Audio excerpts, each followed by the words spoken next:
Hello and welcome to Business Incorporated. We're live to you from Channel's television headquarters in Lagos. I'm Bolaji Akinwale. Coming up on the program, President Muhammadu Buhari says his government plans to make the Nigerian business environment more attractive to investors. Also on the program, preparations are underway ahead of the G20 Finance Ministers Conference in Hangzhou, China next month. Plus, Ivory Coast Council's plan to float Eurobond. Okay, let's begin by taking a look at the commitment by the federal government to ensure that it attracts investment into the Nigerian economy. President Muhammadu was speaking at the ongoing Tokyo conference in which African leaders are gathered, and he indicated plans to make the business environment more investor-friendly. According to a statement by President Buhari's senior special assistant on media and publicity, Garba Shehu, at the 6th Tokyo International Conference for African Development, holding in Nairobi, Kenya, it said that Nigeria would be one of the top countries on the World Bank's Ease of Doing Business Index in the next 3 years. Nigeria is currently ranked 169 out of the 189 countries on the bank's 2016 Ease of Doing Business report. The federal government was committed to ensuring that the country moved up 20 places in the first year and be in the top 100 within the next 3 years. And talks aimed at setting up a U.S.-European free trade zone have run aground because of what is regarded as intransigence on Washington's part. Now, this comment is from Germany's Vice Chancellor and Economic Minister Sigmar Gabriel over the weekend. According to him, the Obama administration and the 28-member European Union have been in talks to set up the Transatlantic Trade and Investment Partnership, which will be the world's largest free trade zone, but it is facing challenges at the moment.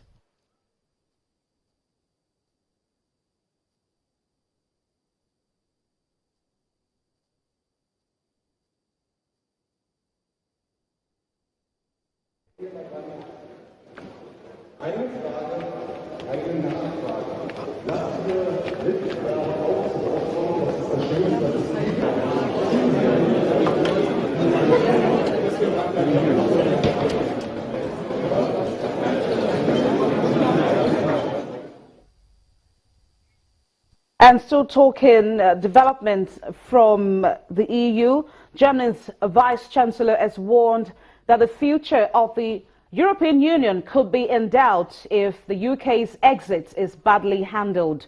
Sigmar Gabriel, who is the Vice Chancellor in Germany, said that the EU would go down the drain if other states followed Britain's lead, and that the UK could not keep the nice things about Europe while taking no responsibility. It comes at Theresa May, that is the Prime Minister, summoned ministers for a meeting to discuss ideas for the UK's withdrawal. Downing Street said Brexit was top of the Prime Minister's agenda, but reports from one of the dailies suggested our cabinet was split over leaving the single market.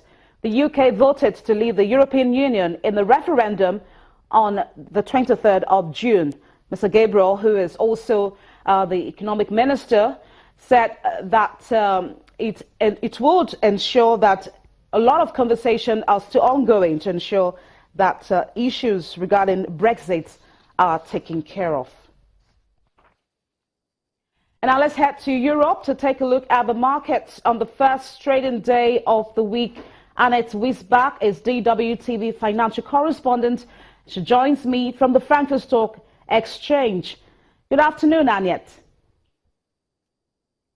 Now, European markets opened lower on Monday after hawkish comments from the U.S. Fed Chair Janet Yellen to central bankers at Jackson Hole last Friday. She cited signs of economic recovery, reduced unemployment as shown in the U.S. economy. What is the state of the markets at the moment?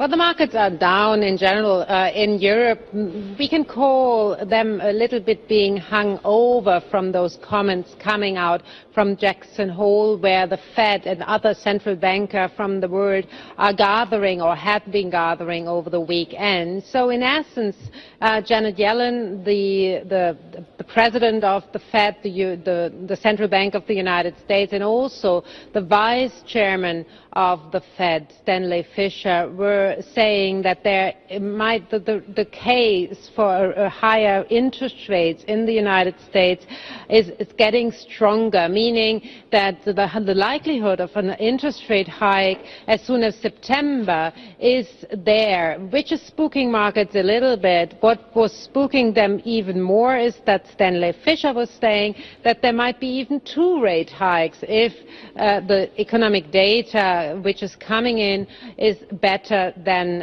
expected. So watch out for all these economic data this week as well. We get an update from the labor market data, which is a very crucial thing for the Federal Reserve. If this data from the States is coming in better than we had expected, then the markets might react actually negatively, because that means higher interest rates in the United States are very realistic. We'll talk about the data in a moment, but let's first look at issues around the news of failed talks which were aimed at setting up a US-European free trade zone. That also made headlines. What is the essence of the talks in relation to the markets?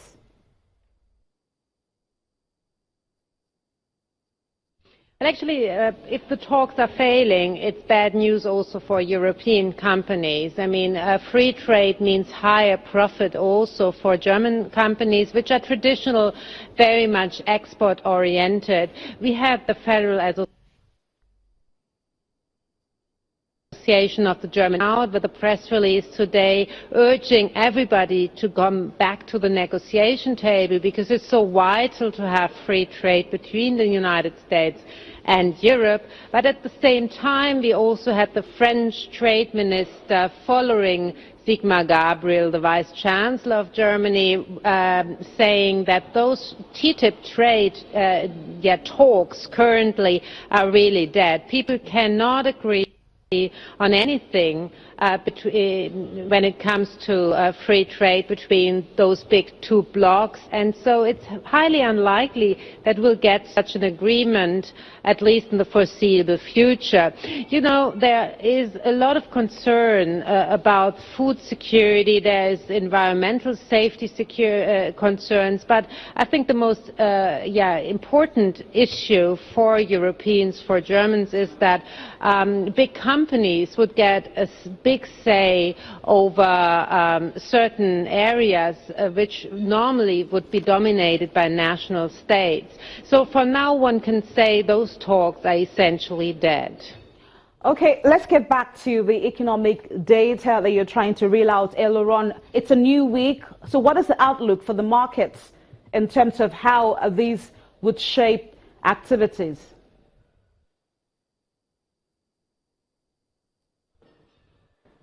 Well, actually, when it comes to economic data, there is an abundance coming in from the United States. Well, this afternoon we'll get consumer spending data, but I think the most important will be the labor market data on Friday, because the labor market is one of the key areas which is monitored by the Federal Reserve, the Central Bank of the United States. And if the data which is coming out on Friday will be better, as I was alluding to early on, then I think the markets might be actually getting a little bit spooked, because that means a rate hike, perhaps also 2 rate hikes, might be on the table for the Federal Reserve this year. So watch out for those data coming out from the United States. We also have the ISM index, which gives you a little bit of an idea about industrial activity in the States.